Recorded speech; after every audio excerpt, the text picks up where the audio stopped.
우리가 그냥 집값이 오른다 이렇게 볼 게 아니라 이걸 좀 제대로 봐야 되는데요. 서울 아파트 거래량도 늘고 가격도 살짝 올라서 거래가 되고 있지만 집값이 미친듯이 뛰던 2021년 같지는 않다. 이거 꼭 인지해야 됩니다. 서울 아파트 매매 거래 중에 신고가 비중이 그때보다 많이 낮습니다. 부동산 급등기 때와는 상황이 많이 좀 다른데요. 이런 상승은 오래가지 못할 수도 있다. 이걸 좀 아셔야 되겠습니다. 정말 집값이 너무너무 미쳤다. 그죠?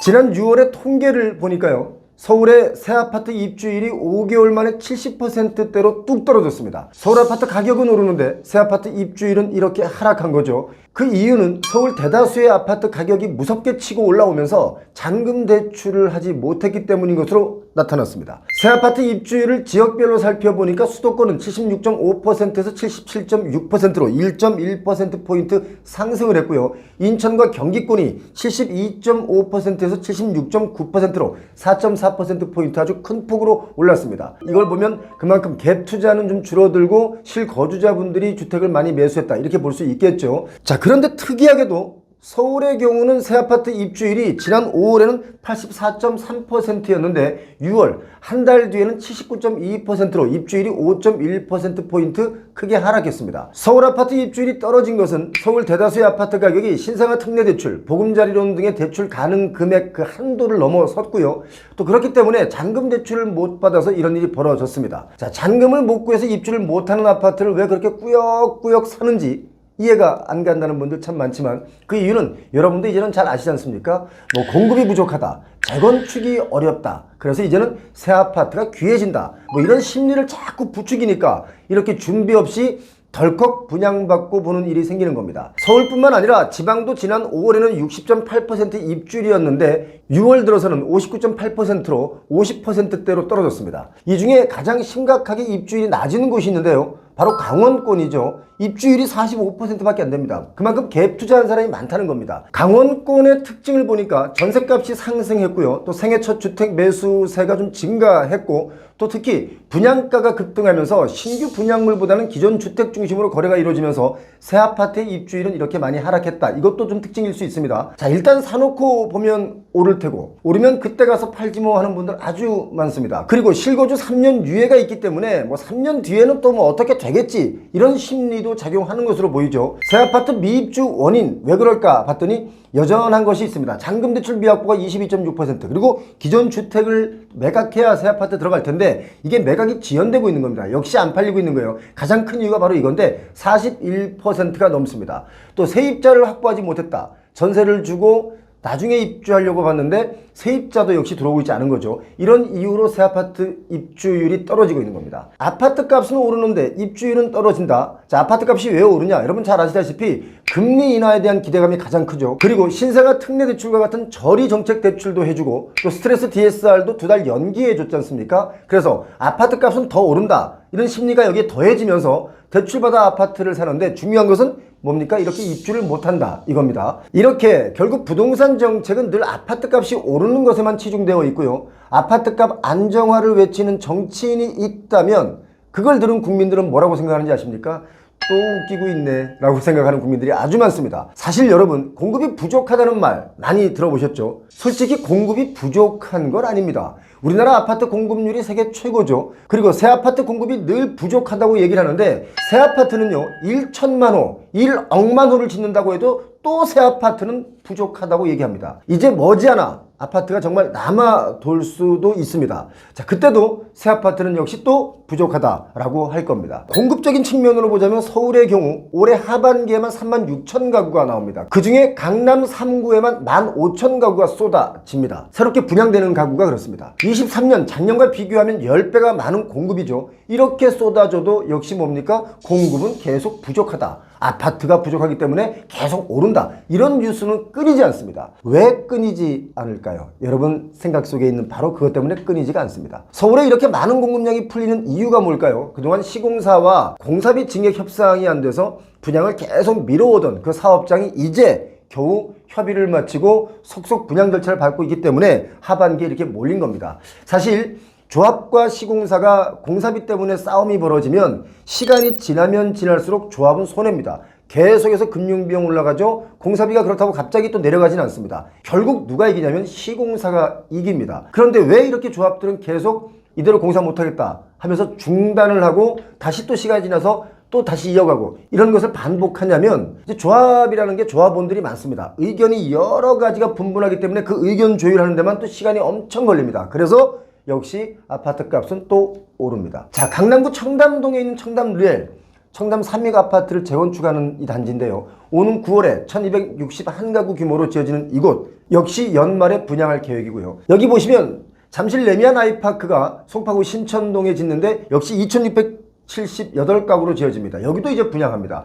아주 큰 단지들이 분양이 이어지는데 사실 서울에도 재개발 재건축을 통해서 아파트 보급률을 더 올릴 수 있는데 그게 참 어렵습니다. 이해관계가 너무 복잡하거든요. 누구 하나 양보하는 사람이 없기 때문에 계속 어려워지는 겁니다. 왜? 내 자산은 소중하기 때문에 내 자산을 지키기 위해서 끝없이 싸움이 벌어지는 거죠. 자, 여러분 이거 알아두셔야 됩니다. 실거주 의무가 있는 분양가 상한제 대상 아파트를 청약할 때는요, 리스크 요인이 있습니다. 실거주 의무를 3년 유예해 줬기 때문에 임차를 놓고 전세금으로 잔금을 납부할 수 있겠죠. 자, 중요한 건 뭡니까? 전세 2, 3년 지나서 종료가 되고 나면 그 받았던 전세금을 돌려줘야 하고 또 내가 입주도 해야 된다. 이거 여러분 이거 아셔야 됩니다. 자, 두 번째, 대출 한도는 차주 연간 소득으로 정해지기 때문에 대출 2억 초과 시에 추가로 전세 계약이 어렵습니다. 자, 세 번째, 세입자가 2, 3년밖에 살 수가 없기 때문에 실거주 의무를 지키기 위해서는 3년 뒤에는 내가 입주를 해야 됩니다. 그럼 뭡니까? 전세금만큼 돈을 구해야 되는데 과연 그때 가서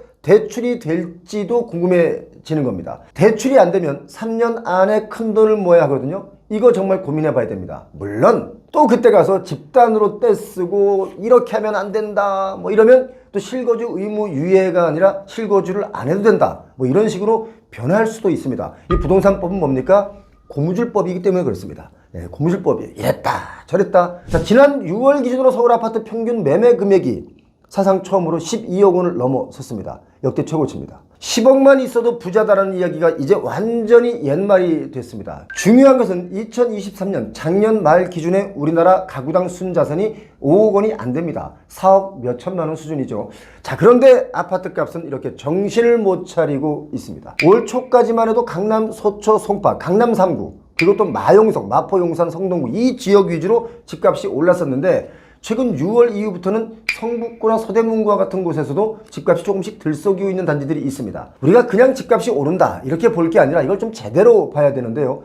서울 아파트 거래량도 늘고 가격도 살짝 올라서 거래가 되고 있지만 집값이 미친 듯이 뛰던 2021년 같지는 않다. 이거 꼭 인지해야 됩니다. 서울 아파트 매매 거래 중에 신고가 비중이 그때보다 많이 낮습니다. 부동산 급등기 때와는 상황이 많이 좀 다른데요. 이런 상승은 오래가지 못할 수도 있다. 이걸 좀 아셔야 되겠습니다. 지난 6월 달에 서울 아파트 매매 거래량이 6,936건이었습니다. 자, 2020년 12월 이후에 3년 6개월 만에 지금 최고치로 달리고 있는데 아직 6월 달 신고 기간이 남아 있죠. 7월 말 돼봐야 아는데 아마도 7월 말 돼서 6월 달 신고 거래가 아마 7,700건 정도로 마무리될 것으로 제가 예상이 합니다. 물론 더 늘어날 수 있습니다. 그런데 8월 달이 되면 어떻게 될까요? 더 늘어난다고 봐야 됩니다. 스트레스 DSR 2단계가 시행되기 전에 빨리 대출받아서 집을 사자 이런 분들이 아주 많습니다. 그래서 9월 전까지는 거래량이 좀 늘어날 수 있다 이렇게 봐야 되겠죠. 자, 지금 부동산 관점으로만 보자면 아파트값 상승 요인이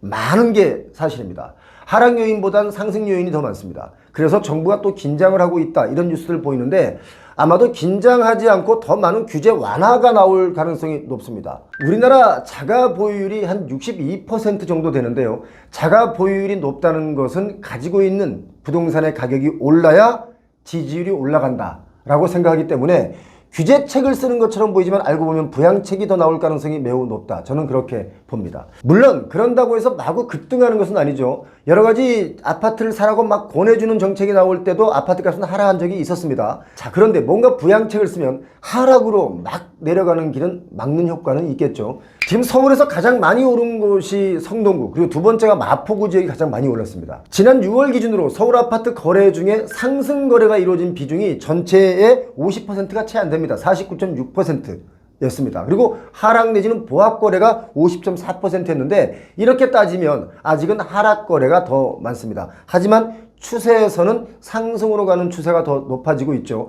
그리고 거래 중에 신고가 비중은 9.3% 정도가 나왔습니다. 아파트 100채가 거래되었다고 치면 9채가 신고가를 썼는데 이 신고가는 보통 아파트 값이 많이 오르는 지역에서만 신고가가 나왔다. 이게 21년도와 지금의 차이입니다. 21년에는 신고가 거래 비중이 거의 절반 정도 나왔었거든요. 전반적으로. 그런데 지금은 9% 정도가 나왔습니다. 이런 걸 보면 실수요자는 늘고 갭 투자는 조금 줄어들었다. 이걸 알 수가 있습니다. 지난 5월 기준의 서울 아파트 매입자 5,182명 중에 서울 외거주자가 1,063명이었습니다. 전체 거래 중에 20% 정도가 갭 투자를 한 거래고 나머진 전부 실거주자 매매였다는 거죠. 갭 투자가 23년 1월 달에는요 29%까지 갭 투자 비율이 높았습니다. 그런데 이게 지금 많이 하락한 겁니다. 자, 이 부분을 정리를 하면 신고가 비중이 낮은 편이다. 그리고 신고가 지역이 발생한 곳은 원래 집값이 높은 것 위주로 신고가가 발생했다. 이런 것은요, 대한민국 모든 지역의 집값이 올랐던 2020년, 22년까지 상승기와는 전혀 다른 양상입니다. 이런 것을 종합해 볼 때 지금 대세 상승 구간이다 라고 말할 수는 없다 라고 저는 말씀드릴 수 있겠습니다. 그러나 집값 상승 요인은 지금 너무 많습니다. 하지만 딱 한 가지 하락 요인도 있는데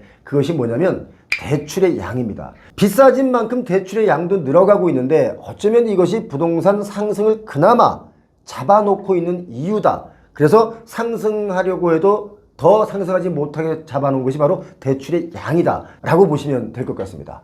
정말 집값이 너무너무 미쳤다. 그죠? 집이 있는 사람들도 걱정하는 집값의 고공행진. 과연 그 끝은 어디일까? 정말 궁금해집니다. 오늘도 영상 올라오자마자 알림 설정으로 빨리 이 영상 받아보신 여러분 부자 되시기 바랍니다. 고맙습니다.